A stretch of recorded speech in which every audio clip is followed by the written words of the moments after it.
Welcome to the Global Skill Development Council, your gateway to unlocking endless opportunities for professional growth and success. GSDC is an independent, vendor-neutral, international credentialing and certification organization for professionals. For over 5 years, we have certified the skills of over 100,000 professionals across EMEA, LATAM, APAC, and North America regions. We offer certification in learning and development, human resources, quality assurance, ISO and Six Sigma, emerging technologies, DevOps, SRE, Agile and Scrum, project management. GSDC is proudly accredited with ANSI and ABICB. We have global presence with offices in Switzerland, the United States, and Singapore, and a strong network of over 50 global accredited training organizations. But how do these certifications contribute to your career growth?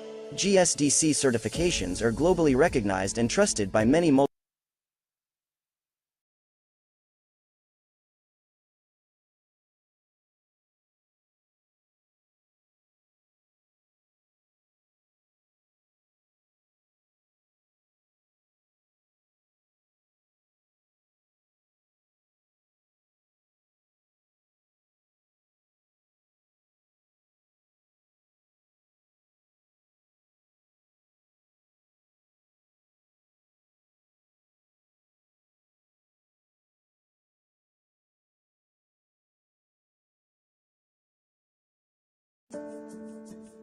Welcome to the Global Skill Development Council, your gateway to unlocking endless opportunities for professional growth and success. GSDC is an independent, vendor-neutral, international credentialing and certification organization for professionals. For over 5 years, we have certified the skills of over 100,000 professionals across EMEA, LATAM, APAC, and North America regions. We offer certification in learning and development, human resources, quality assurance, ISO and Six Sigma, emerging technologies, DevOps, SRE, Agile and Scrum, project management. GSDC is proudly accredited with ANSI and ABICB. We have global presence with offices in Switzerland, the United States, and Singapore, and a strong network of over 50 global accredited training organizations. But how do these certifications contribute to your career growth? GSDC certifications are globally recognized and trusted by many multinational organizations. Our certifications validate your skills and demonstrate your commitment to professional development. GSDC is collaborating with 500+ SMEs, advisors, and global experts to curate and share best practices with individuals. We validate those skills via experts-curated certification exams. Additionally to that, we also regularly conduct webinars, knowledge-sharing sessions, and various complementary learning initiatives to keep learners updated on the best practices and fortify their knowledge. By validating skills, GSDC is addressing the challenges faced by professionals in today's competitive landscape. We bridge the gap between theoretical knowledge and practical expertise, ensuring that individuals are equipped to succeed in their chosen fields. Visit our website to know more about GSDC.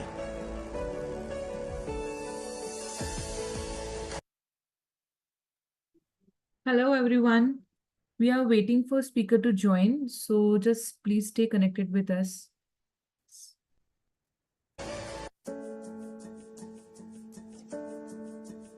Welcome to the Global Skill Development Council, your gateway to unlocking endless opportunities for professional growth and success. GSDC is an independent, vendor-neutral, international credentialing and certification organization for professionals. For over 5 years, we have certified the skills of over 100,000 professionals across EMEA, LATAM, APAC, and North America regions. We offer certification in learning and development, human resources, quality assurance, ISO and Six Sigma, emerging technologies, DevOps, SRE, Agile and Scrum, project management. GSDC is proudly accredited with ANSI and ABICB. We have global presence with offices in Switzerland, the United States, and Singapore, and a strong network of over 50 global accredited training organizations. But how do these certifications contribute to your career growth? GSDC certifications are globally recognized and trusted by many multinational organizations. Our certifications validate your skills and demonstrate your commitment to professional development. GSDC is collaborating with 500 plus SMEs, advisors, and global experts to curate and share best practices with individuals. We validate those skills via experts' curated certification exams. Additionally to that, we also regularly conduct webinars, knowledge sharing sessions, and various complementary learning initiatives to keep learners updated on the best practices and fortify their knowledge. By validating skills, GSDC is addressing the challenges faced by professionals in today's competitive landscape. We bridge the gap between theoretical knowledge and practical expertise, ensuring that individuals are equipped to succeed in their chosen fields. Visit our website to know more about GSDC.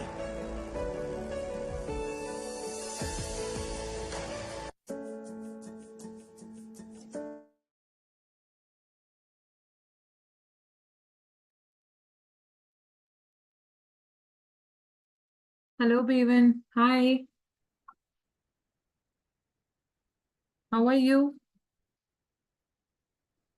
Mute me. Ah, there we go. I wasn't able to unmute myself. Well. Yes. Very Apologies, great. I declined to decided to talk for 10 minutes longer than I hoped, so that's why I was a bit late. No problem. So, you can just test your screen, like while sharing it. Actually, I'll do it now, yeah. Yeah. Just close a few things off my screen.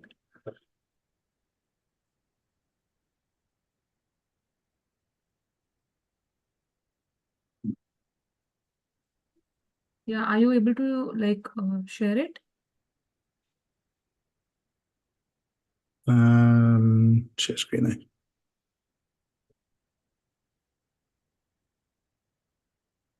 Okay, I'm going to.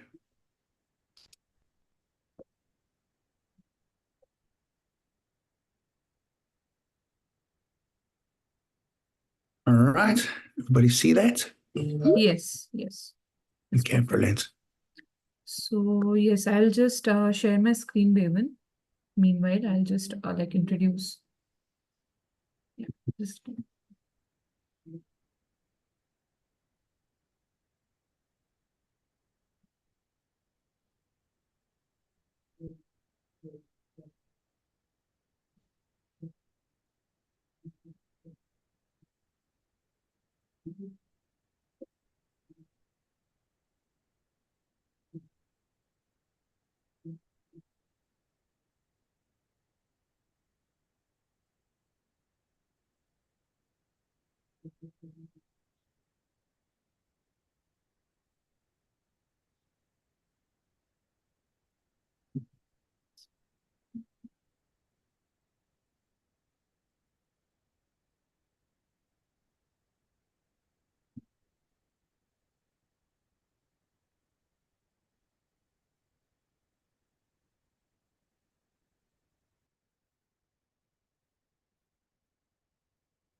Okay, so hello everyone. Thanks for joining. So welcome to the GSDC Global ISO 42001 webinar, that is Auditing Framework for AI. So my name is Anjali and I am your host for today. Joining me is my colleague Miss Setulu. So she'll be as a co-host. So if you need any assistance during this session, so please do reach out to her. Yeah, just a second. I guess. Yes, so webinar agenda for today is that we'll be having like sessions on ISO 42001, and with these two amazing speakers, Mr. Bevan Len and Miss Mel Blackmore. So for today's session, Mr. Bevan Len will be like presenting us. So on the topic of summary of 42001 and how it helps to manage your AI security risk and enhance your management of AI. And Ms. Mel Blackmore will be speaking on the topic on how to demonstrate assurance and credibility of your AI systems with ISO 42001 for 16th of July. So please guys stay connected with us on all our socials. So yes, let me introduce you our hosting organization, that is GSDC. We are a vendor neutral, vendor agnostic, globally recognized certification body. Also, GSDC is being recognized in Forbes and Tech Target as one of the top IT certifications. And we are proud to say that we are accredited by NC and ABI-CB. They are globally renowned bodies. We have successfully certified 90,000 plus professionals worldwide. We have 100 plus certification portfolio, and GSTC has 500 plus advisory board of members who are also our subject matter experts. They work closely with our team they help to design our deliverables. We are also associated with 30 plus universities as well. So for more information, please check the GSTC website link, which is shared in the chat box. GSTC authorized training partners. So we have over 100 plus training partners associated with us globally. And we have these partners in Asia, Africa, Europe, Canada, and many more countries. Thank you everyone to those who are joining through our partner channels. If you would like to connect to our partners list, so please find the partners link shared in the chat box below. And our proud patrons, a big shout out to our patrons for sharing these knowledgeable events through their network and social media. Thank you very much for your support. Official media partner, thank you very much, World Press Hub, to for covering our social media events.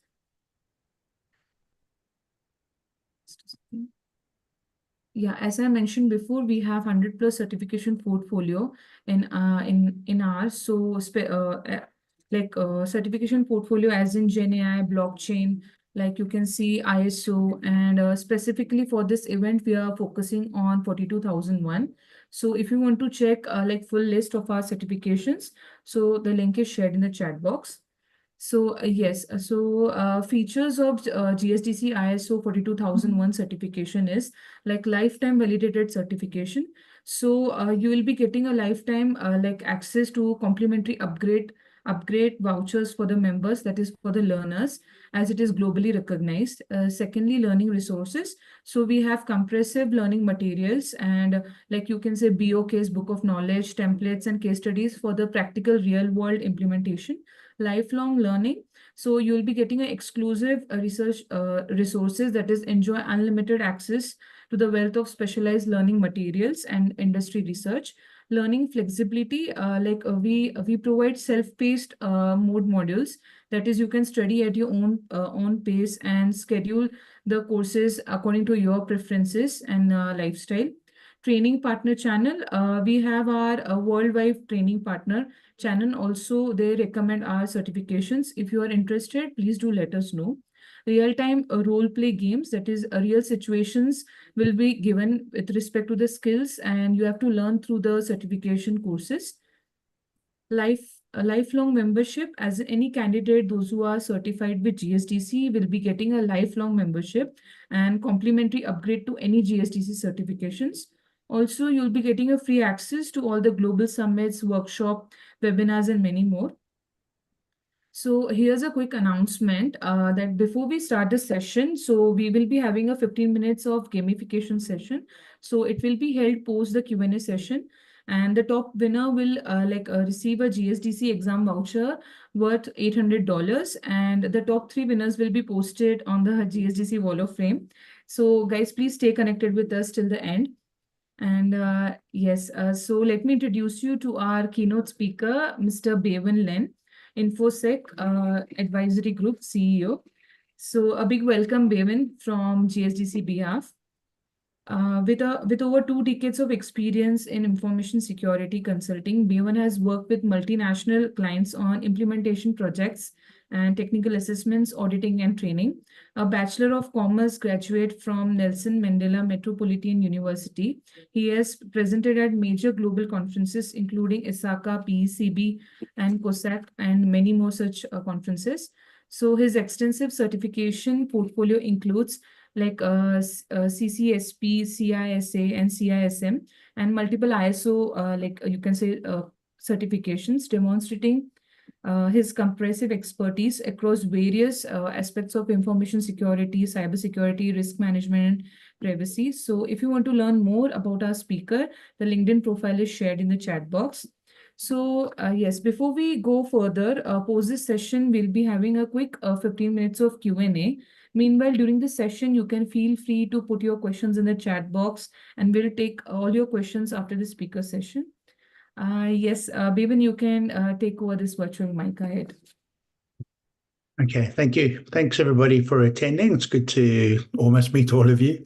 I'm going to present and I'm going to show you some stuff that I've used artificial intelligence to partially generate this presentation, which while you'll see some of these pictures, you'll go, geez, that's a strange picture. And I think that's sort of the point. The point is I've used artificial intelligence in this presentation, and I'll jump into that just now, but just to frame that first cover picture there, that is, I just typed in randomly an artificial intelligence graphic generation tool to say, artificial intelligence bored, someone looking bored about artificial intelligence. And that's what came up to that picture, which, and so it generates something which you've got to be a little bit, maybe a bit innovative to try and see the link in some cases. Other cases, it will be quite clear exactly what that's about. Okay, so there was a comment that I read this morning, which was perfect as I'm prepping for this course. And the comment said, artificial intelligence is not going to take your job away from you, but somebody using artificial intelligence will probably take your job away from you. Okay. And that, I think, is a key message for the short term. Maybe in 10 years' time, artificial intelligence is going to take all our jobs away. I don't think so. I think that's what we'll talk about through this course. But by showing you how I decided to edit the way I did my presentation by using artificial intelligence today, I'll start to give you the hints. And I could have done a lot more. I just actually went, let me start getting more into artificial intelligence for my presentation. Half my presentation is made using artificial intelligence presentation solution tool. The other half is literally made from graphics, from a presentation, a place where you just type in, I want a picture showing Michelangelo throwing a rock at Charlie Chaplin. And it'll be able to do that for you. You can come up with anything. The scope of what I could do is relatively wide. By using simple artificial intelligence tools, not complex ones, I was able to adjust the way I do presentations. Instead of spending an hour creating one slide with a picture and graphics, I just typed in one line and it gave me something. Now, of course, I've left it like this on purpose, so you can see the quality is good, but it still needs more. It needs more human interaction. It needs more involvement. Okay, but the core of what we're talking about today is the ISO 42001 standard. The standard itself is an interesting standard, and you'll see me talk about both the good and the bad. I do think it's got a lot of potential, and it can be used. I'm not sure yet about the value of certification against it. And I haven't, and a lot of people have never even heard of it. So the marketing behind it is not great. So let's dive into that and talk about why and how and all those things that I see for it. Okay, let me see if I can work out how to change slides first. Okay, so those are the core things that we used here. If you go to Gemini.google.com. Hi, Bevan, sorry to interrupt you. I guess your screen is not shared yet. Yeah. I did share it and it obviously stopped sharing, because you shared, Yes. that's right. Yeah, Okay, no let me go back here. Sorry about that. Let me go back to the first picture so you can see what I was talking about then. Share screen, there it is. Okay. All right, thank you. You guys see it now, I assume you can. Yes, it's visible now. Okay, so that is the picture I was talking about with the AI being bored. So artificial intelligence, boring, give you an idea. You'll see that element there of computers, robots. It's gonna be a trend throughout the course, where things are taking over, but that is like, is it really that exciting? And a lot of people have that mindset with artificial intelligence. We're like, yeah, whatever. It's there. I'm not really going to use it. Some people haven't changed their behavior at all. Other people have changed their behavior extensively because of artificial intelligence. But all of us, it's actually somehow we are actually using it without realizing. We'll talk about that as case studies just now. So as I was saying, those are the solutions that I use to make this presentation. Now, the gemini.google.com is really simple. You type that in and that generates pictures for you. This picture there on purpose is actually from PowerPoint. It's not actually a generated picture from Gemini.Google, but the one you saw before, and I'll show you now, we talked through. I asked it for different slants on artificial intelligence. You'll see there's a funny one, a serious one, whatever one, as we go through the course. Any picture tends to not like people, doesn't want to choose. I think there's a bit of a thing where they've had to update the software, but you can do a lot. You can say, I want a sunset in Hawaii picture, and then you can draw the sunset in Hawaii picture and then go, all right, well, I don't like this and that about it. I wanted more beach, less ocean. I want to see the sun, going at that angle. And you can then edit the picture to make it what you want. That's relatively simple stuff, but really, really powerful when instead of going to Google and then having to worry about intellectual property and stealing somebody else's slide or picture, you can actually generate a lot of things, and that's going to get stronger and stronger. Beautiful.ai is one of countless PowerPoint solutions where it's the same thing. I type in a one-liner. I want a flow diagram of ISO certification, and then it draws you the ISO certification process in a flow diagram. And I'll show you some of those, how I'd use that. That Tableau site, Tableau is a BI tool, and it had a whole history of AI drawn in a very simple way that I could actually bring it to and use you. So I've used a couple of other locations as well, but that one is really good because it gives you a nice, simple explanation of all the sort of details. So highly recommend you start playing with these tools to do it. And I'm sure there's far better ones. So maybe when you guys are discussing, you find me things that are more interesting that can add to this. We can all make better presentations. We can all have fun with presentations. We can all enhance the way we do things. And that's, I'm hoping I can prove it today in this presentation. Okay, so that's the AR1 comedy one, cartoon, artificial intelligence picture. Gives you that, sort of puts it together. We're going to talk a bit about AI and history, and I'm a history nut, so I thought other people are not really going to talk about how long ago artificial intelligence started being spoken about and where it comes from, all the way through to the current day. And there are a lot of people that talk about it in the 20th century, 21st century. Artificial intelligence has been around for literally ever, in thought at least, which I'll talk to you about now. A little bit about the security angles, and a lot of people are going to go on that, but I've also noticed a lot of the presentations we've been on, they don't really talk about security and AI, they just talk about AI. And they talk a bit about ethics, but they don't really talk about what the security aspects are related to artificial intelligence. That's a completely separate, long presentation that I think I'll do later on, but I'm going to give you a little bit of a bite on that now. Then we'll go and talk about the standard, what it is, how it's been set up, and where do we go from here in terms of certification. And then obviously the question time at the end. Okay, simple, 4 things to talk about, but as you can see, there's a lot to talk about. So we could talk quite a while on those 4 things alone. Okay, a little bit about us. Work for InfoSec Advisory Group. We do a lot of management systems. But we also do a lot of other work, security operations, penetration testing, consultancy. We are very lucky that we've got clients all over the world and we can work remotely for most of them, which really is great. Our team are really enjoying the AI angles. We've been using it for quite a lot for solutions, methodologies, trying to work out better ways to work with artificial intelligence, and then how we can use it in consultancies, building partnerships with business intelligence, data gathering, people who are directly in AI in order for consultancy. And a lot of people we talk to have never heard of 42001. So part of what I'm doing today, and I'm going to hopefully present this similar type things on this a few times to be able to grow the knowledge of 42001. So I do think, and at least in some way, it can be very useful. Okay, so if I was on a course, I'd ask people to guess when artificial intelligence was first used, when the concepts first brought out. Most people would guess sort of 1950s is when the first term of it came out. I think I've got a dog issue We just, I've got to let my dog out before he gets too upset. Give me 1 minute, 30 seconds, sorry.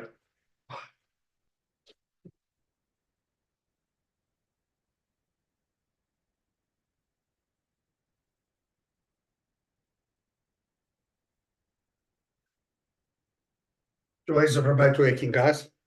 Okay, so artificial intelligence as a concept has actually been around since a very, very long time ago. The definition of it is talking about creating intelligence systems that can replicate human intelligence and problem-solving abilities. And obviously, it needs to learn some way. So it learns from taking data, and in order to improve in the future, it takes data and it finds a way to learn from it. There's a lot of discussions about the difference between machine learning and artificial intelligence, where the line is. Often they're used incorrectly, the one term used for the other. But you know, the fact is artificial intelligence is something about learning, about streamlining. Now, a computer, as we know, doesn't have a brain like a human, so it needs to do this through other ways. Okay, and I know you've seen quite a lot of definition information about artificial intelligence, so it's a quick slide just to bring it together. The Renaissance is interesting. A lot of what Leonardo da Vinci, Michelangelo, those sort of guys were doing in the Renaissance was where they were building things that could actually take on, like the constructs that could do things, could move. They were building helicopters and submarines and creating things which had an element of what we call automatons, which was first brought out by the Greeks. So the first elements of a creature type of idea where the ancient philosophers created something which could actually take on human characteristics were called automatons, and they were done through Greek philosophy. One of the most famous is something that you might have seen from similar names when you look at things like the Avengers, where creatures were taken and made into these automatons. Okay, and if you can look there, an example, massive constructs designed in order to fight. If you go back to the Greeks, so it's actually very interesting that already in those days, philosophers were thinking of things like artificial intelligence. How do I create something which can replicate human behavior? And when I was reading about this 2 or 3 days ago, I was like, wow, that actually is sort of mind-blowing to think how long ago we were already doing this. I mean, yeah, I don't know about the prehistoric times, but we're talking about BC here, where they were taking into account those things. So then we got to the early 1900s, and the first term robot was used in the early 1900s in the Czech Republic. And we found quite funny when we researched this, when you typed on ChatGPT and you said, where does the word robot come from? It actually told you it comes from ancient Greece. And it was a mistake, it was a bug, because it's a Czech word, and I know probably maybe some of you on the call are even from those countries or know that well. But the Czechs use that word robot. They come up with a construct, something that was made to do tasks for human, think like humans, and possibly even replace humans in context. Okay, so that's close to 130 years ago, 120 years ago, 110 years ago, that these robots started coming to the equation. And by then already people were starting to find ways to make very simple robots already in that generation. Then in the 1950s, there was the first use of this artificial intelligence term. And Arthur Samuel, who is an American scientist, he created something that could play chess. And it was the first chess generation thing that could, checkers, not chess, checkers that could then be played by somebody and hopefully beat humans through checkers. We'll talk about movies later, and you'll see links in that where movies were made later, where the first things they could do was through games. From that, in 1956, there was a conference in Dartmouth about artificial intelligence. If you look at that picture, some very interesting, old style people from the 50s who were talking about artificial intelligence back then already. This isn't something that came about 2 years ago when everyone found out about ChatGPT. It was something that was thought about quite extensively by these guys. And you can imagine most of those people were doctors, PhDs, highly intelligent, highly theoretical, probably people who had already started thinking through this. From that, you'll start to see the link in movies and things come through over the time. And it's very interesting when you start to think about what people thought was going to happen and then how it does pan out. And that's where we are today. What we think now and how this is going to pan out, we don't really have a clue. We don't really know where it's going to go from here, but we can make some calculated guesses, which is what some of these guys are doing, which is why I'm bringing this history angles for all of you to think about. Maybe in 10 years' time, I'll read you this presentation and we can then look back and go, sure, Bevan, you were completely wrong about that, but hey, that was a good one. You got that one right. Okay, movies, same long link. A movie called Artificial Intelligence actually came out in 2001. I did see that movie. It's had the guy from The Sixth Sense, little kid from The Sixth Sense in it. Very interesting movie. I don't know much about it. I'm not sure it really was very close to what's happening now. But when you go back, you'll see this movie Metropolis at the bottom came out. It's a German movie in the 1920s already, talking about robots and science fiction and those sort of things. And War Games in 2001 are two case studies where the computers take over. They take over. The one tries to start the nuclear war, and the other one actually tries to take over a spaceship and stop people from escaping. So they're all really interesting case studies to have in mind about where it could go. And for years, we've been scared. We've been terrified all the way from the BC of us creating something and then it taking over from us. And I think that's also something to resonate in your minds, to think about artificial intelligence, that we've been worried about it since before Christ was born, and we've still got jobs. Okay, I mean, there's a reality now that things are changing, but understand that if you go with it, you work with it, you can actually go very far using this stuff.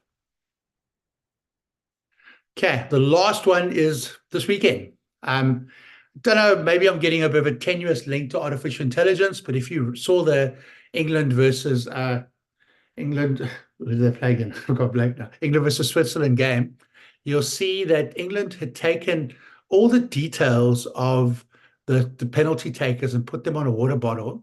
But you can see it's not scribbled little notes. This is clear instructions where they'd used data analysis and maybe not too much artificial intelligence, but it's not too far away from where we could use artificial intelligence. And that analyzed every single penalty taker for the Swiss team and how they were going to take the penalty and where they were going to take the penalty. And the goalkeeper, between every penalty, takes a sip of his water bottle and he has a look. And if you look there, it's very interesting. It doesn't just say left or right. It says dive left, or it says, just move left, because they've worked out through all the statistics that the one guy, so the guy who missed the penalty, his penalty was saved, the keeper actually dived far to the left because on his water bottle it said dive left. And he got it exactly right from that point. So they'd use the statistics, the data, theoretically artificial intelligence, to work out statistical probabilities of me. I've taken 100 penalties and I've taken 98 left and 2 right. Easy, it's going left. But if I've done 50-50, they've got to work it out based on my preference, based on a few other statistics. Very interesting there. England had an inherent confidence in their penalties where they were taking penalties, not even looking at the ball. Their head was up. They knew exactly where they were going to place the penalties. And the goalkeeper had a confidence stroke arrogance in terms of how he was going to save the penalties. He got close to quite a few, and he made a massive save. Really interesting angles again on this. I loved reading just that extra detail, not just move left, move right, dive, stand still. The guy's going to take it through the middle, working out, or wait until the last minute because the guy shoots very late. All those stats are generated from it, and you as a human are behaving in a way that you always behave. And now you either have to realize that they've got this water bottle and you've got to change all your behavior, or hope that they've got the thing wrong on the water bottle. It's a whole topic by itself, and I think I'm going to do a presentation just on that going forward. It's very, very interesting. Okay, so there's my slide on scary AI, and that's the point that many of us are scared. When we talk about security, we often do use very scary pictures. That's your monsters, your robots, your Terminators, things that are coming to kill us all in the future. Things that hopefully are not realistic. We've seen lots of dystopian movies and things where they talk about that occurring. And we we can just hope that that's not the way it's going to pan out. But yeah, exactly. If we behave in the wrong way, we keep our eye off the ball, these things do happen. So the imposter scans are something where the most prevalent use of AI last year was an attack where they just used artificial intelligence to take your voice and to create a copy of your voice. And as this got more advanced, it could work out, your little nuances, what your sayings are, where you stop to breathe, how you talk, how you raise your voice, lower your voice. Those are things but now deepfakes are going the extra step. So a deepfake now will be able to do this, create an image of me, and I can talk to you and I can ask you for money. I can canvas support for you. I can pretend to be Donald Trump, and I can create all these things through these imposter scams. And because of the link to artificial intelligence, you're taking it beyond just a copy. You're taking it into something where I'm able to actually analyze and use that information to try and generate something which is believable. That's a very interesting security implication of artificial intelligence. I've seen a lot of little videos and stories watching the BBC and the CNN episodes, just simple stuff like that, where they're explaining how they can clone you through artificial intelligence and how they can quickly make a copy of you through the use of it. So it's very, very interesting and a very prevalent attack, something for all of us to be aware about.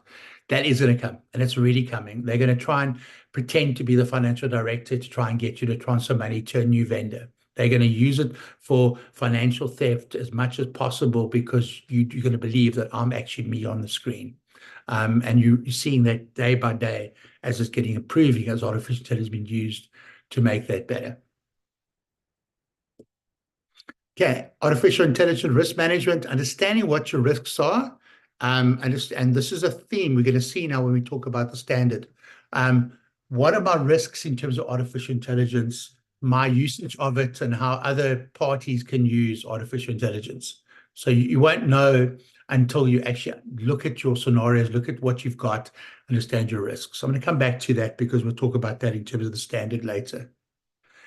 And ethics is the underlying thing that comes through again and again. We were doing a risk assessment and we were talking a lot about ethics in terms of risk. How do we know, ethically that what we're doing in artificial intelligence is being used correctly? It's a major aspect of the standard. And ethics is always a funny thing for me because you don't know if every country, every society sees ethics in the same way. If we go to Russia right now, and we see the way things are being done, and we compare it to the way things are being done in Germany, you'll see it's a major impact and difference in terms of ethically how things are applied. And for AI, that's a very interesting issue. So the EU law on AI has focused a lot on that, on ethics as its focus, because it's really worried about ethically how we apply artificial intelligence. And that's a very close link to security. Yeah, there's lots of laws. That slide there is like, I just want you to know there's many other laws. I'm going to focus on three of them. The first one is the one I just mentioned now, the EU Artificial Intelligence Act. It's relatively recent. I think it was passed last year. And it talks a lot about those things we spoke about now, a risk-based approach, transparency and accountability, and, but using standards that are the same, coming up with an approach. So what they want is everybody in the EU to apply a similar approach. And that's why this act has been generated. It is a framework, it's a regulatory framework, trying to talk about innovation together with looking after rights. So when you are looking at artificial intelligence and you want to know, what do I do? How do I apply standards? Taking 42,001 and this act, for example, gives you a really good basis of a framework, something that you need to do that actually makes it legal, especially if you are in the EU. There's one more thing than this standard, which is more of a risk management one, which is this one. It's focusing on how you do risk assessments on AI. I think this is a very utilized thing. Very few people in the world are doing comprehensive risk assessments of the use of artificial intelligence that we've seen. And I do think there's a big market for people that want to actually understand this better. So we've done this for a couple of clients where we go in and we look at their risks into the usage of artificial intelligence, whether or not they're not a company selling it or a company using it internally. And there's a lot there in terms of principles, concepts, understanding, what the risks are. Okay, so very nice standard, a lot of detail. It's based on the other NIST standards on risk management. It's just bringing fundamentals of artificial intelligence together. So the three, which we're going to talk about 42001 now, just to show you a little bit in the differences, the two, the NIST standard and ISO are guidelines, but the EU is obviously a law. Focused on specific parts, but all of them have a strong link to risk and risk management. Quite flexible. They can be used across different sectors, AI applications. Obviously, the EU Act is very much applicable to companies in the EU. However, anybody can use it if you want to apply a good framework. But you've got 42001, so you must understand the differences to see which one is fit for purposes. The only one which is a law is the EU one, but as I mentioned, you can do them more globally. Okay, so gives you a bit of a background between those three standards. Let's talk about 42001. I see a hand up. Are we gonna do questions at the end, or is anything happening before? Let me just check.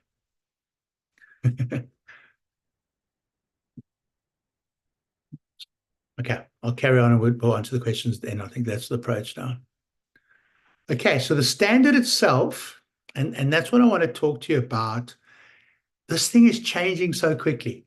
And it's highly interesting as why we're here, because it's an interesting topic. There's a lot to it. So this standard was developed very quickly, probably quicker than any standard that I've seen, because of the reaction, because of the response.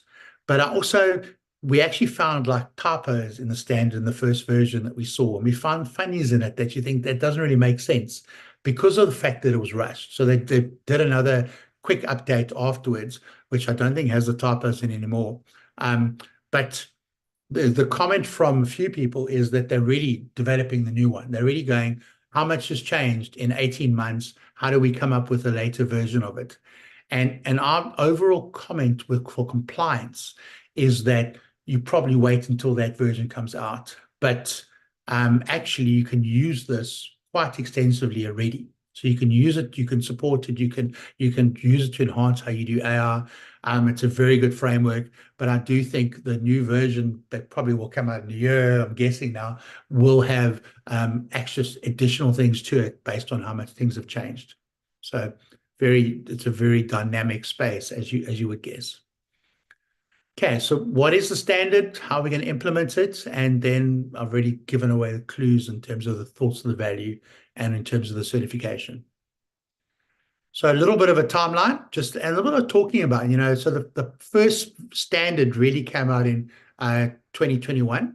So it's only 3 years that standard there came out at that point. People start implementing in 2022, and you see this ongoing research. So they are busy going through it now. They're updating it. I think for the next 5 years, it may change and then change again because of how quickly the space is changing. But the trick with any standard, all of you that have worked a lot with management systems, is to keep it at a high enough level that you don't need to change too much. And I do think 80% of the standard is written it that way, that you won't have to change too much, but there might be a few fundamental things that you need to update, which is why obviously they are researching it. So ISO has been around since 1947. 2021 was the first time we started bringing in artificial intelligence standards. But a lot of the other standards beforehand, specifically quality, is actually a forerunner for 42001. So 42001 is bolted onto quality. And for all of you that have got quality in your company are doing 9001, you could actually take 9001 and just add in artificial intelligence components to it, if you want to do it that way, because you'll see there's a very close alignment between the standards and 42001. Okay, so there's the sections of it there.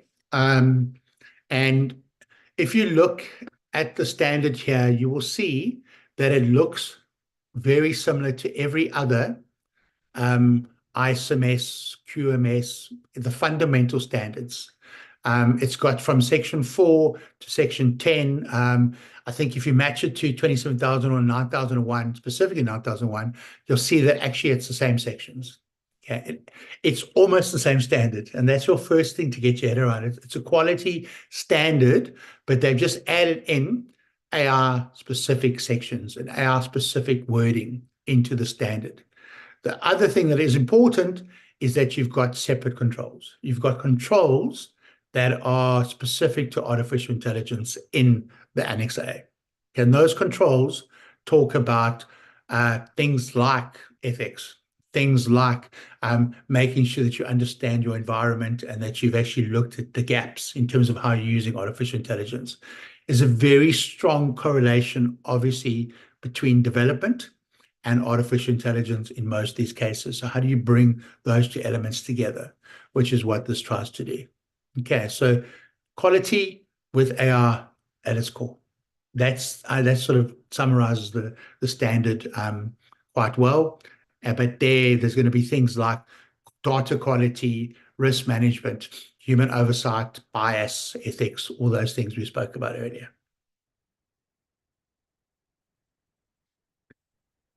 Gives you a bit more in terms of the standard. It's an international standard for artificial intelligence. Key principles, there's some nice words there: accountability, transparency, fairness, privacy, and security. So privacy and security is coming up in 27,001. They've brought the two together quite fundamentally. They are very closely tied together. So how do you, in the use of artificial intelligence, not just security, but actually look after privacy? The others there, accountability, transparency, and fairness, also tie into privacy. There's a close link here, but you want to make sure that you are, you're taking it seriously. You're doing what you need to do. You're creating, and that word ethically, in terms of how you do this again, ethical and responsible manner. It talks about the whole AR life cycle, all the way from planning through to, maintenance and governance, risk management, compliance of your artificial intelligence system. Okay, so scope is life cycle. Like anything, all these managed systems are very focused on life cycles, and the organization talks about those. We're going to talk about our governance frameworks, risk management procedures, and how do you get involvement from people, shareholders, internal and external. Okay, it's a comprehensive framework, and as I said, it's comprehensive, but we think, it can be enhanced through maybe bringing in more development stuff there and matching it together. Having a bit more, 27,001 and 42,001 together is a nice fit, or 9,001 and 42,001 together is a nice fit. Okay, so how do we implement it? And we've got 8 steps here to show you how you would implement, and you'll see this is very close to any of you that have implemented or managed a system on how to do it. So knowing what's in the standard, read the standard or read something which helps you define what the standard is. Understand what you've got in terms of AI. I'm going to go through different slides now in more detail on this. Have a plan. How are we going to implement this thing? Where do we start? Where do we end? Governance framework on artificial intelligence is a really good starting point. And I haven't seen too many companies that have a good one on this. But you can match it again to data quality, to your development framework. And so you can do this in different ways. I'm not sure you always have to have a separate thing for everything, but you could if AI is your business, for example. Risk management, next level, go and understand those risks, look at the controls, make sure you're doing things in a transparent and accountable way, train and educate your workforce, make sure people know what they're doing and how to do it and why they're doing it. And that last one, continuously monitor and improve. This slide is me going, how do I implement ISO 42001? And you'll see from this slide, it gave me this diagram, and then it had the thing. Now, to that point, when I do this again, I'm going to now go in and I'm going to put some numbers in. I'm going to neaten it up. I'm going to put some more, but I wanted to show you just what a one-liner can give you in terms of how do I implement it. And if you think about how much this helps a company that wants to quickly find out something in a short answer, And they can use, publicly available things, really simple things, to be able to get them something quite understandable of the steps I need to do. Now, as a consultant, you might go, but Bevan, number 5 is wrong, or number 3 is missing. And that's part of the discussion. That's part of where we can enhance, where we can improve it. So I didn't go and quality check it. I came up, but when I read this, I can see something that makes sense. If it's not right, it's very close to being right. But I'll wait for your questions to see if you disagree, which is part of the fun of doing this today. Okay, so step 1.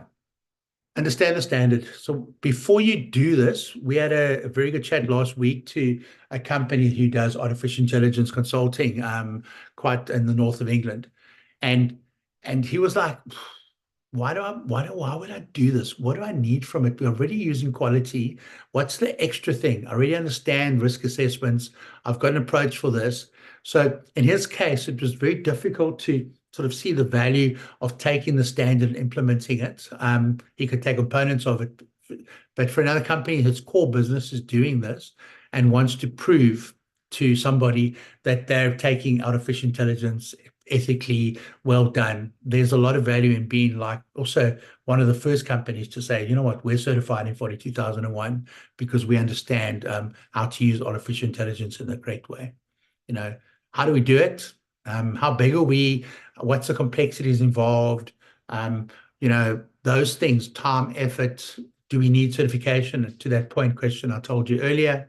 But then how do we make it work for us? We don't just want to tick a box.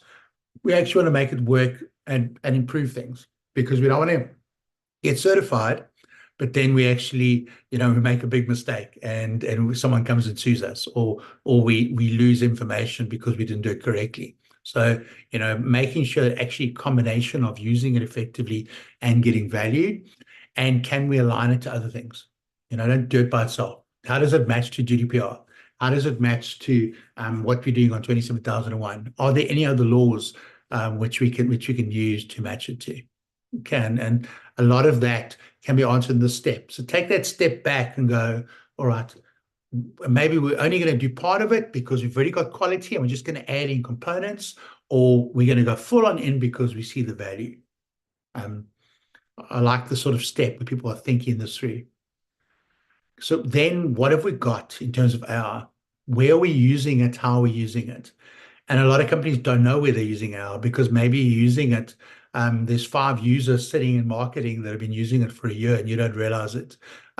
So getting that full view of how we use it, where we use it, where guys are planning to use it. And to that point, it's so dynamic right now that you might get a view today and then a month later they actually change and they use it in a different way. And you just don't know that. But if you start raising awareness and telling them, then they can come to you before they use it and say, all right, we want to adjust how we're using this. We had a case with a client where they weren't using any PR in their hour, and we signed off on it. And then 6 months later, they came to us and said, we want to change the whole thing. We've seen all the value now, taking customer data and using it in here. So we had a completely different assessment, completely different risk related to that. And that's a very common issue now with how AI is evolving. Okay, so what do we got currently? Where are we going? How are we using it? Getting that picture. Nice flow diagram, like when you're doing PCR, like when you're doing any other work related to data. Where we got it, where is it, what are we doing with it? If you don't understand that, you can't actually understand other things like the risk, which I think is coming very soon. Okay, develop a plan. How are we going to do this? You can see it's quite a nice little picture there. Design, assess risks, how are we going to monitor it, getting feedback, going through right at the end of the internal audit. So very nice, quick one picture. Again, found this quite commonly on the internet, gives you a starting point in terms of how to do this. Step 4, get the framework in place. The framework in place is the pillars are these 7 things. Again, type in 7 pillars of an AI governance framework. And with additional research, when you're doing a thesis, you would go and find 5, 10 copies of this and then come up with the most. I've looked and I found on the internet 2 or 3 different ones which were very similar to this in terms of our governance framework. Okay, and you'll see that first word, ethical. Ethical and responsible, they're very nice together. How do I use AI? How do I develop on AI in an ethical and responsible manner? And I love that. I think that sets your whole tone. If you do that at the beginning, everything else should tie into how do I ethically and responsibly develop using artificial intelligence. The next one is governing your data and privacy, which already should be in other standards, other pros for big companies. Transparency and explainability, how we're using it. The last thing you want is something where, you can't explain it. It starts doing something in a very unfair way, and you can't really, there's no transparency on that. There were a couple of case studies of McDonald's using it in stores, taking out all people and trying to do artificial intelligence, try and get a store to run without people. And it was a complete disaster because of the decisions it made and the lack of transparency about how it was making those decisions. However, exactly, it's going to get better. And they can take all that data now and then go, why did it, throw ice cream in people's heads? And why did it, make the hamburgers completely different every single time? What was the reason behind those decisions? And try and go back and go, how do we actually do it better next time?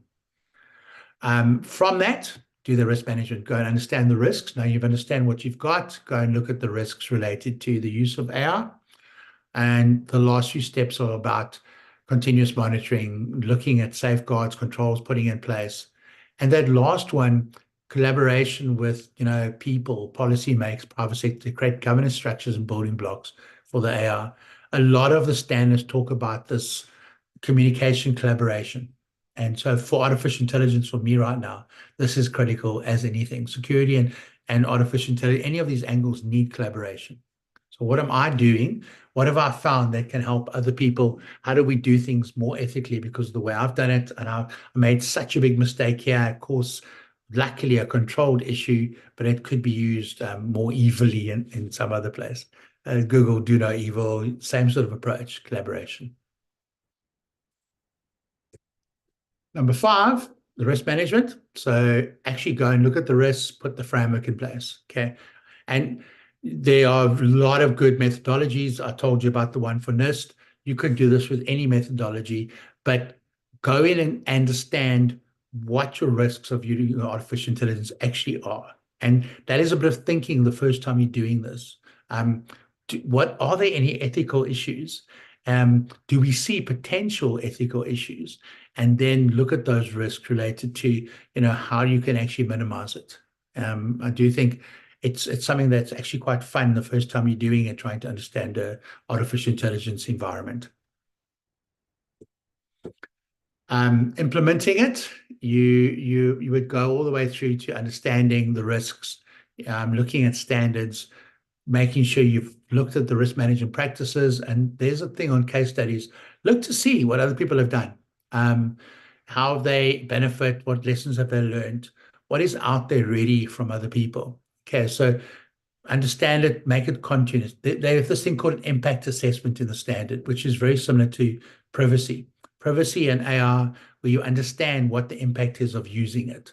So every time you're going to start using a new big artificial intelligence project, do an impact assessment. Go and analyze what the impact is of using AI in this context. So, if you're clever, you do privacy and AI one together, and you understand those two issues. We spoke about this many times, transparency and accountability. But when you look at those 5 things, give you more detail on how to do that. And I do like that. So, is it explainable how you're using artificial intelligence? So can I trust it? Can I go, can you explain it to me in layman's term? Can you say to me, this is exactly how we're using artificial intelligence. The outputs are derived in this way. And then we go and check it. We go and see the outputs and we bring it back to how it's explained in terms of AI. Okay, so explainable AI gives you that basis. If you don't actually know what's happening in your artificial intelligence, you can't explain it, then you're going to have these problems. You're going to have these issues with it. So understanding it is critical. That algorithmic bias audits, go and check it. It doesn't always come out the same way. There were some really big cases 2 years ago where it came across with a lot of frankly racist, frankly sexist type of answers because it based it on an algorithmic bias. And it was making decisions based on stuff that was brought in with an inherent bias. So how do you take the inherent bias out and almost start again? And you think about it, that's where things get really interesting, because I might now, have a historical bias, and now you bring in information from scratch and you find the results are completely different. All women are bad drivers, and then you started from scratch, and then you realize that women are much better drivers than men because of the algorithm bias. And that's probably a quite fun example that could very much happen through using this. You'll probably find, as anything, that it levels out, that neither is true because it's all based on inherent things which are emotional. So taking that out is very, very interesting with algorithm bias. Document what you're doing. As we know, any standard, very strong on that. Make sure that our governance is documented, that you can get all the things, clear and comprehensive governance frameworks. How are we doing this? How is it documented? How do we check it? It ties into the next one. We can talk about training, because if you don't have it documented, you can't necessarily train effectively. And the ethics is the next one. Take the principles. What is ethics? How do we apply it? How does it come back to those first three: explainable, algorithmic, and documented AI governance? And how do we have principles in place that are strongly ethical? And the more you are focused on ethics, the more you understand that you want to do things in a way that doesn't bring out these results, the better that this process is going to be. And the stakeholder stuff again. Getting people involved, talk to people, making sure it meets needs and expectations, that the users are getting what they want out of it, the developers, the business owners, whatever you've got, that you can actually get the right information, the most useful information.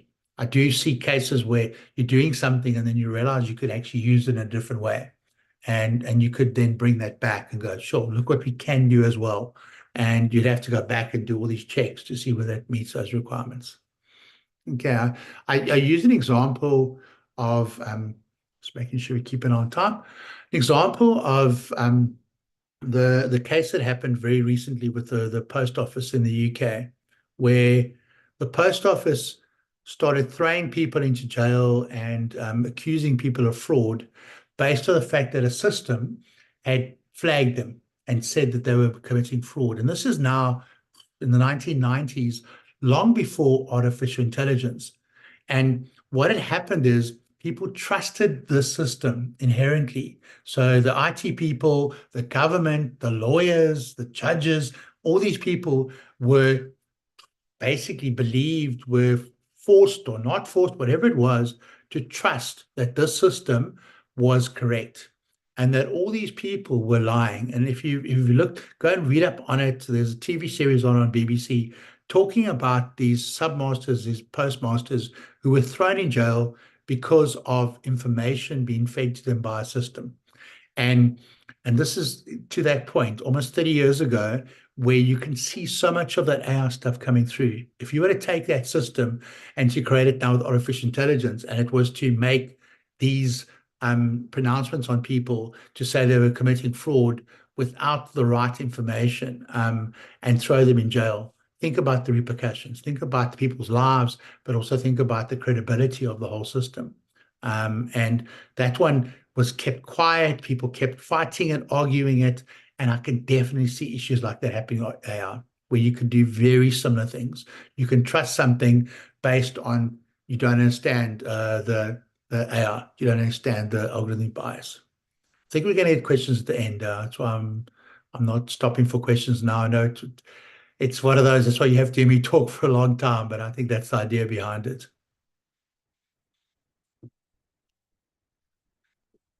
Okay, training and education. Critical. Go and tell people about it. Go and tell people what to do. I love this picture. It's about robots being trained, you training your AI, but investing is critical. It'll drive innovation, improve efficiency through organization, all those words we use quite a bit.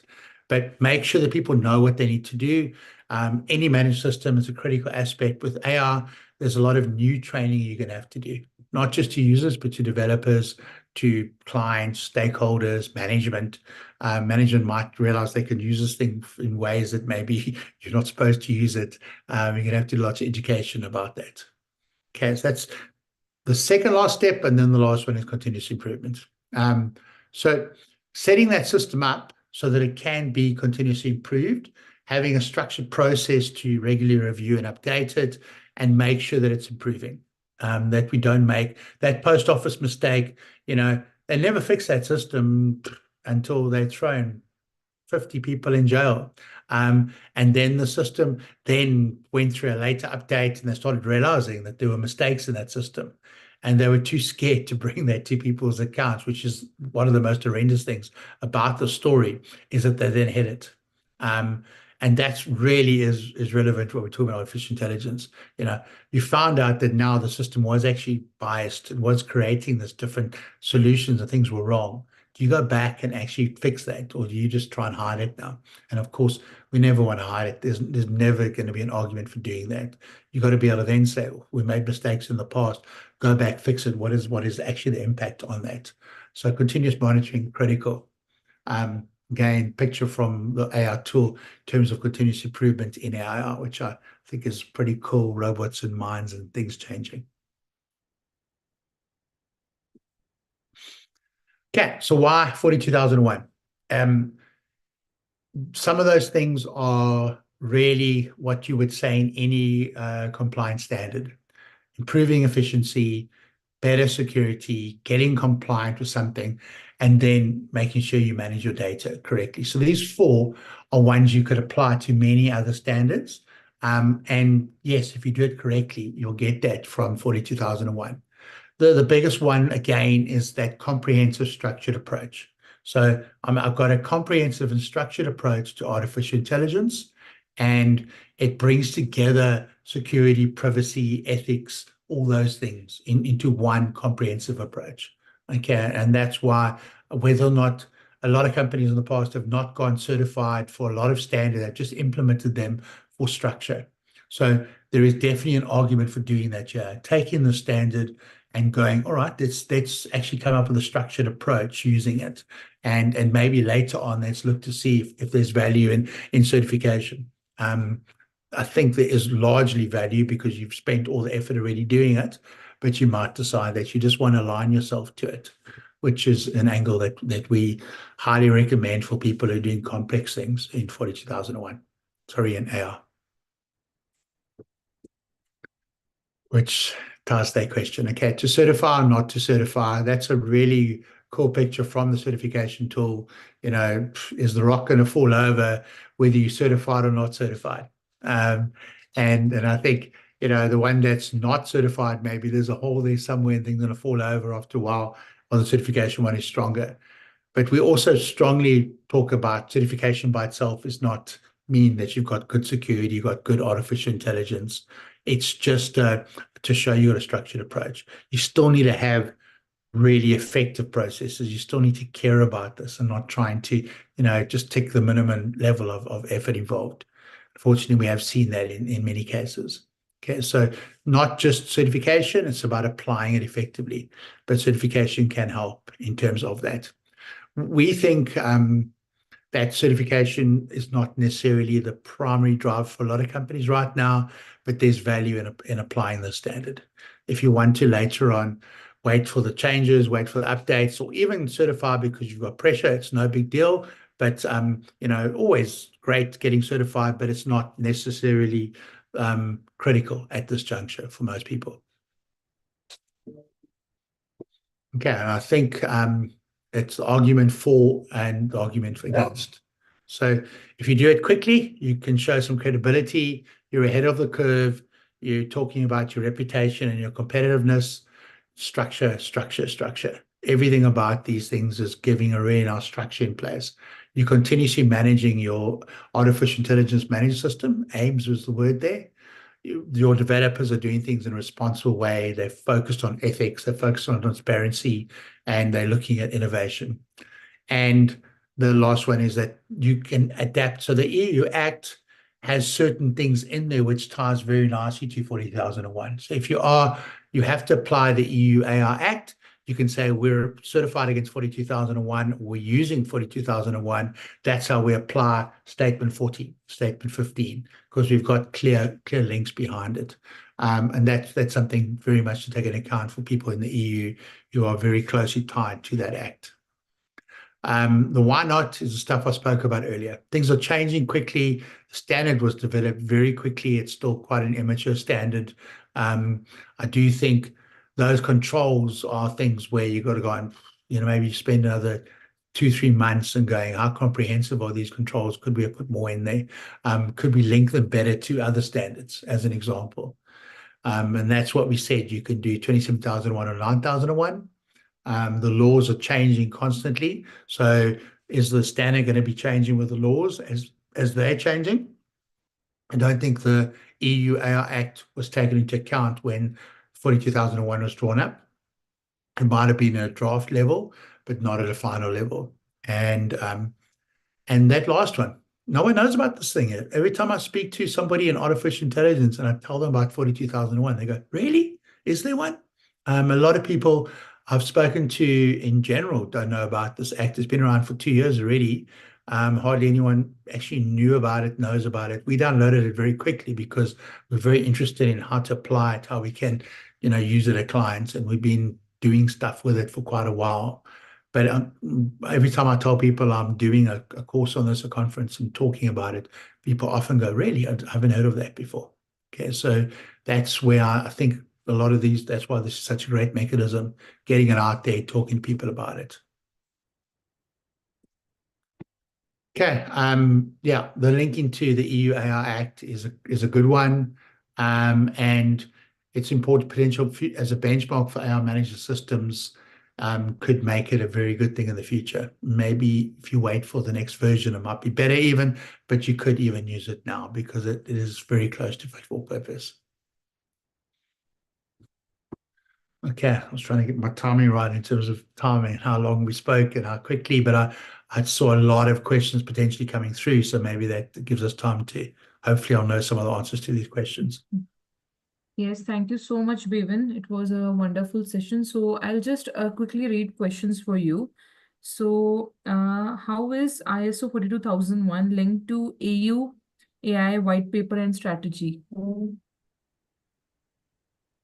As the EU white paper and strategy. So the EU white paper and strategy is a document run to talk overall about how to use AI. It's a white paper on practical sort of suggestions as well as some theory, but you can link it quite closely to the fundamentals of 42,001. So I'm not sure there is something where there's actually that's a very clear linking document that I've seen, but I'm sure by looking at that white paper, you go, there's transparency, there's ethics, there's development structures, and you would be able to actually match it quite simply because the standard is drawn in such a high level way that you'd be able to do it quite easily.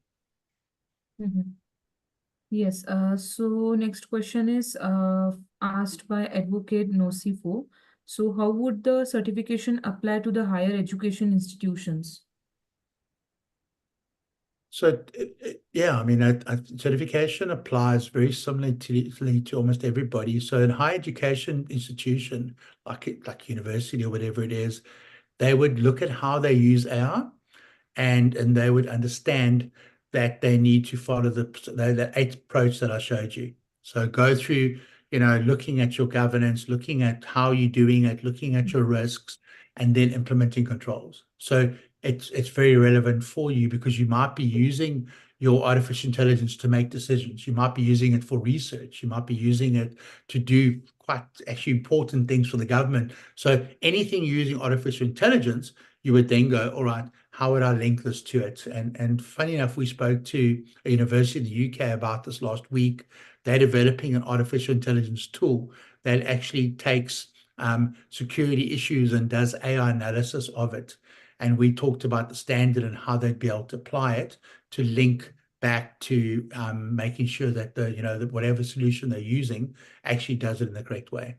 So very relevant. It'd be actually quite useful to use. Great. So next question is asked by Neha.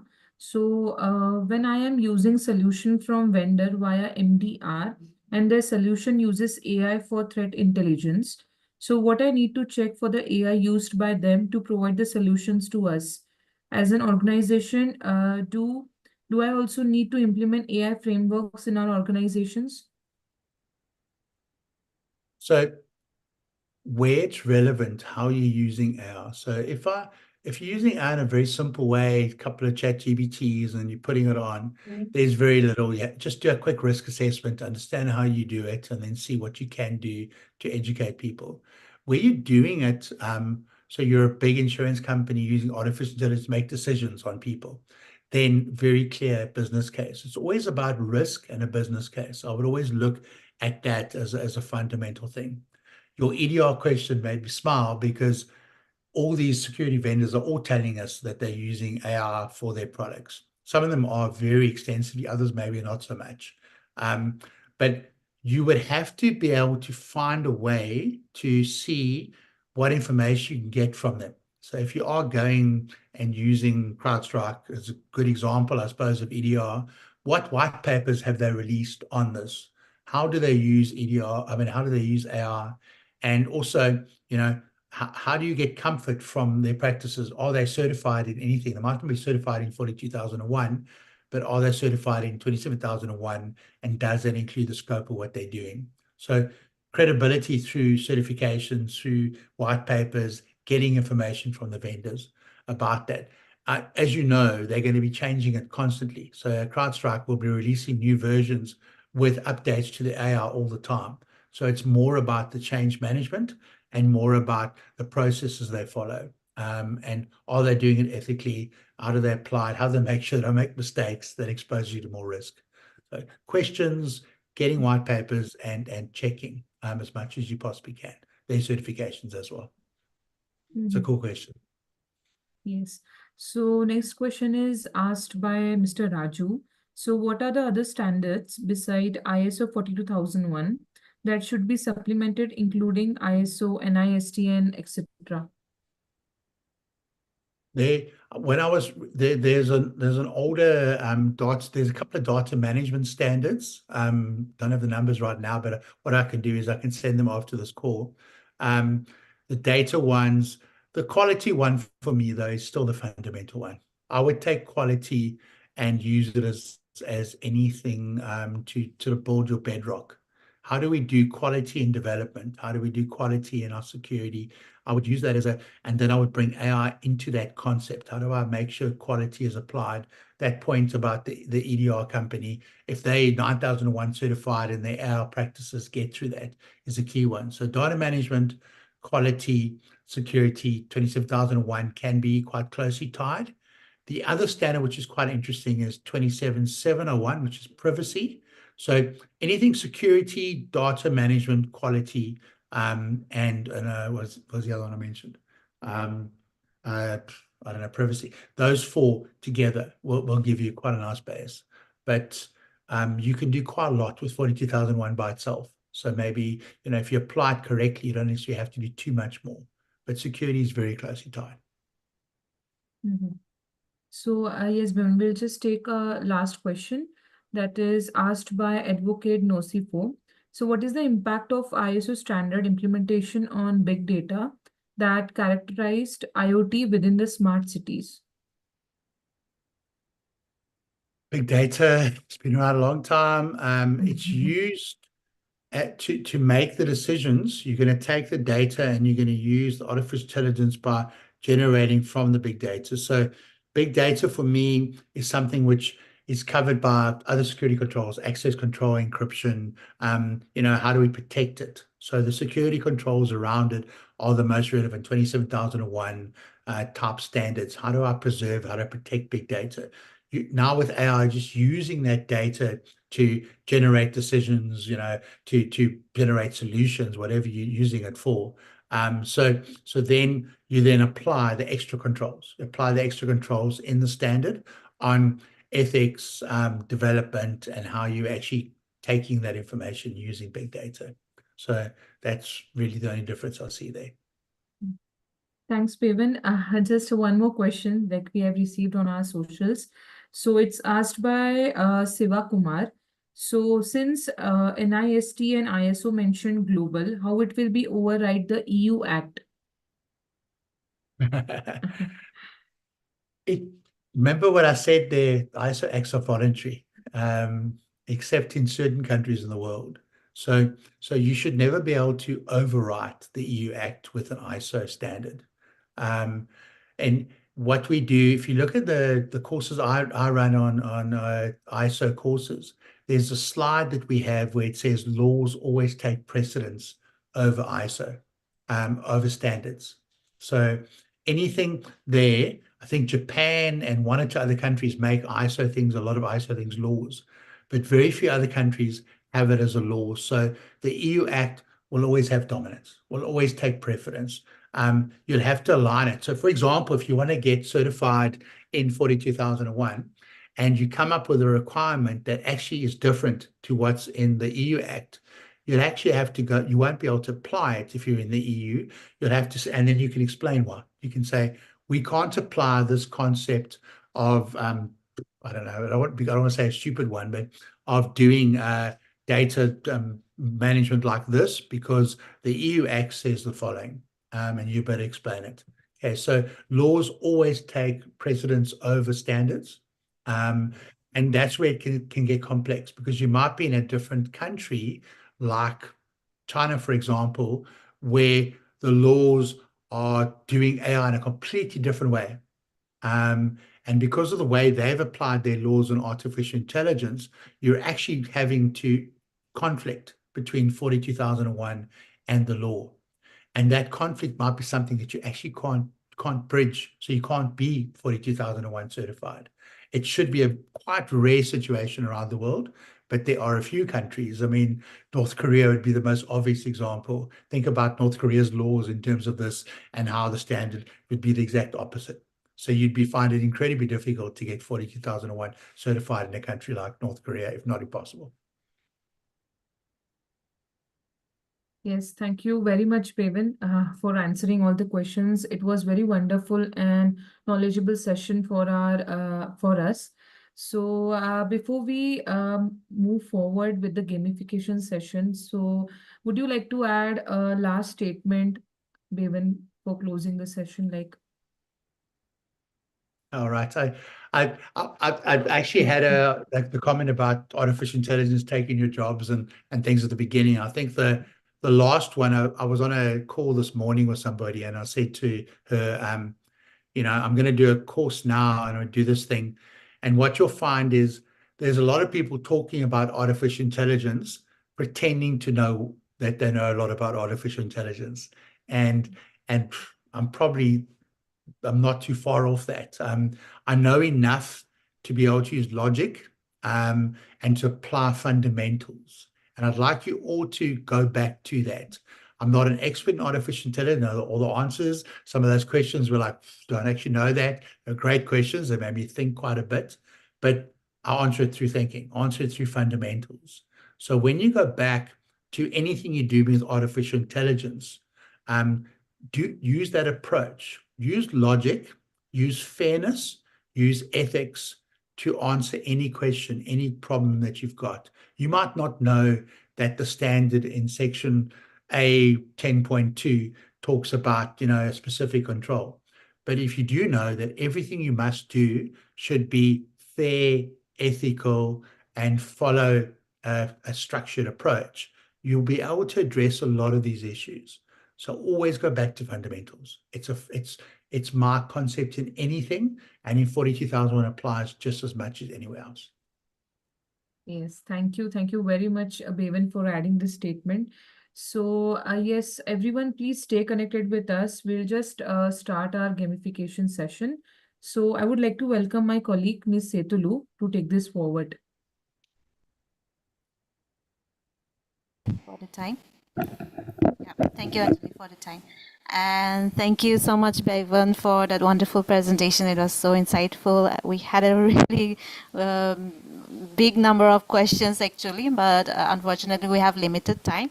So we'll go on ahead here, but yeah, you can stay connected with us on socials to get your answers for your questions. Well, just to quickly start off here with the gamification session, Bevan, if you have time, stick with us. You can also play with us here. We will be playing this game called Tic-Tac-Toe, and it's just as how it is. You already know what Tic-Tac-Toe is. We will share the link on the chat box, and you can click on the link and you can enter the session ID, register yourself, and get ready for the game. So the link is shared, session ID is there. You will be able to see the login page like how I'm sharing on the screen right now. You can either log in or you can sign up.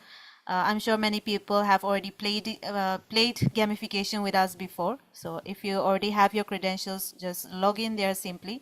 You can log in with your Google ID as well. And if you are playing this for the first time, you can sign up. Just enter your first name, last name. Make sure that your first name and last name are correct so that we can reach out to you if you win this. And enter the session ID as it is 1873. And in case your email is not working, you are facing any error with the email ID, then you can enter a dummy email there. For email, whichever you can use, maybe if you can use the registered ID which you use for this one, or anyone would be fine. You can also use a dummy email in case your actual email is not working. But yeah, using the actual is better. And yeah, we will be gifting away an $800 voucher to the winner of this gamification. So I'm sharing the link again with the session ID. Once you log in or sign up, you will see this page where you will see Tic-Tac-Toe, that game that we will be playing. You can just click on play and wait on the lobby. In case you are not seeing the game, you can click on your profile on the right hand side and click on change session and then choose Tic-Tac-Toe. Yes, registration has not started yet. You can wait on the lobby for now. When the participants are joining in, just wait there. We will begin the registration shortly.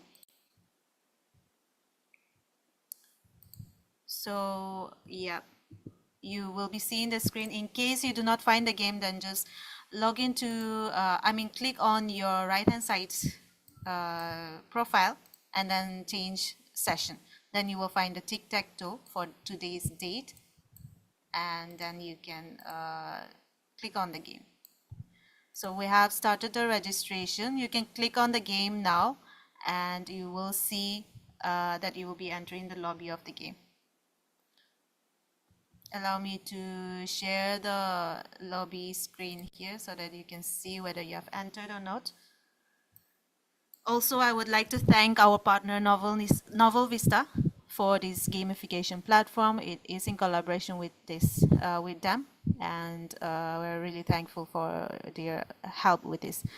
Okay, somebody says you have the error. Maybe you can close your browser and try again, please. Again, the session ID is 1873. If you do not enter this session ID, you won't find the game.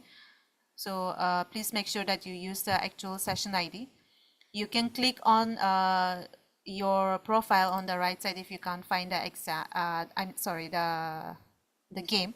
So you can click on the right hand side and then change session. Click on change session and enter the session ID, that is 1873. All right, we'll wait for a few minutes, maybe 2 minutes, and then we'll start the game. So while everyone is joining, let me tell you a little about the game. What you will be doing is you will be answering some questions based on the topic that we had, ISO 42001, and you can answer this game according to Tic-Tac-Toe. You do not have to make the X's and O's exactly because the main point is answering the question. So If you answer it right, you get the points. If you answer it wrong, then you don't get the points. So be careful in answering all the questions. I'll give, say, 2 minutes to answer the questions. There will be 10 questions there. So within 2 minutes, okay, I'll make it 3 minutes. So within 3 minutes, you can take your time to answer all the 10 questions there. Sorry, 9 questions. And once you are done, you will enter the lobby again. And once the 3 minutes is over, I will end the quiz. So whoever hasn't joined, you can try signing in here. Give it some few more seconds and we'll start the quiz. Whoever are watching live, the link and the session ID will be there on the comment box. You can check that and log in.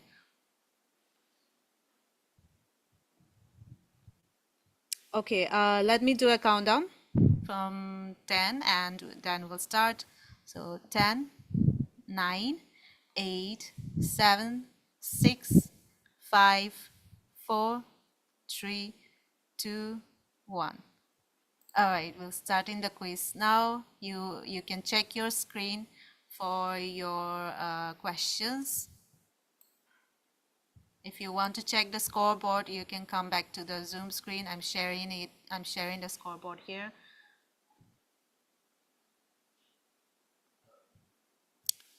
Okay, so you have 3 minutes for this. Please utilize your time properly. You will be getting a chance to win an $800 voucher. That voucher will be for, of course, ISO 42001. And you will be able to get the chance to appear this exam and get certified for yourself.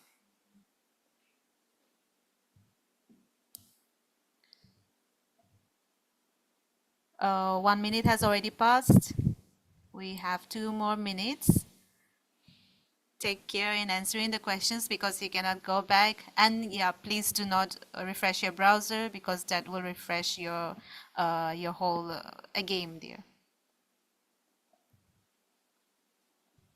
I saw many people asking about the participation certificate for this session. Please do not worry, you will get your participation certificate. You will get it within 24 to 48 hours in your registered email ID. And if you do not receive that, you can always contact us and we will check it for you. So yeah. Whoever has were not able to join, we are very sorry because we have already started the game. You can't join now. But yeah, if do join us again on our next session, which we will have on 16th this month. So during that time again, you can try it. We have 1 more minute left. If you haven't finished yet, which many of you haven't, so just do it faster because we have just 1 minute left here. Also, if there are 2 people with the same points, the winner will be chosen according to the time they have taken to answer the questions. There will only be 1 winner who will be receiving the voucher, and the top 3 winners will get to be published on our Wall of Fame. All right, so I'm gonna do the countdown soon. If you are still playing, hurry up because the time is running up. I see that some of the people have already finished. We have a running contender. I will request the winners to please leave us your takeaways by unmuting yourself, showing us your face, and just letting us know about how you felt about the game, how was the experience. Okay, so we have 10 seconds left. Here is the countdown for this. Hurry up. 10, 9, 8, 7, 6, 5, 4, 3, 2, and 1. So that's it for the game. Please have a look for the winner. You can see it on your screen as well as here on my screen as well. So the winner is Raju with 80 points. Congratulations to him. You have won an 800 voucher, exam voucher for yourself. And we also have Nand, Kishore, and Henrik with 70 points each. A little bit of difference with the time, but yeah. second, and third, you guys will be mentioned on our Wall of Fame. So thank you so much again for playing, and congratulations to all three of you. Congratulations to everyone. Would any one of the three of you be willing to share us about your takeaways? Raju?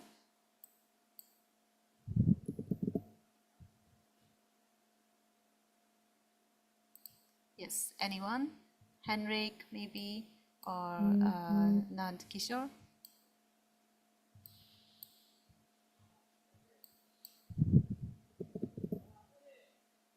Yes.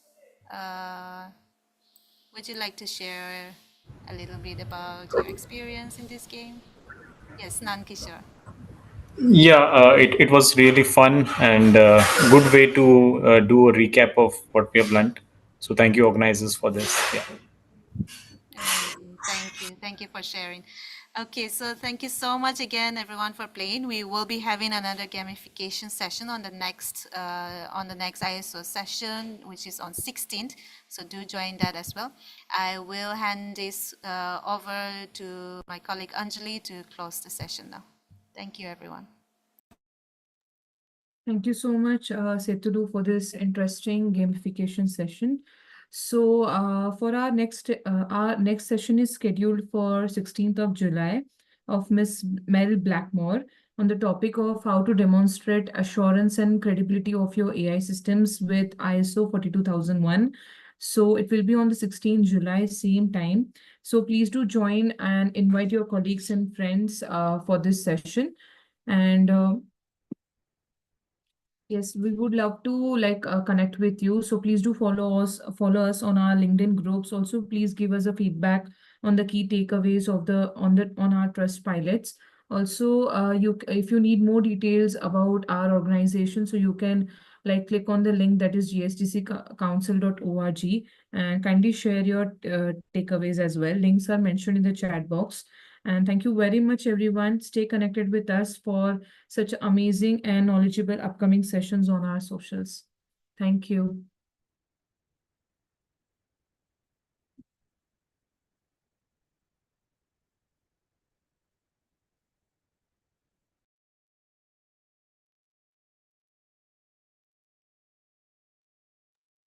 Thanks, everybody.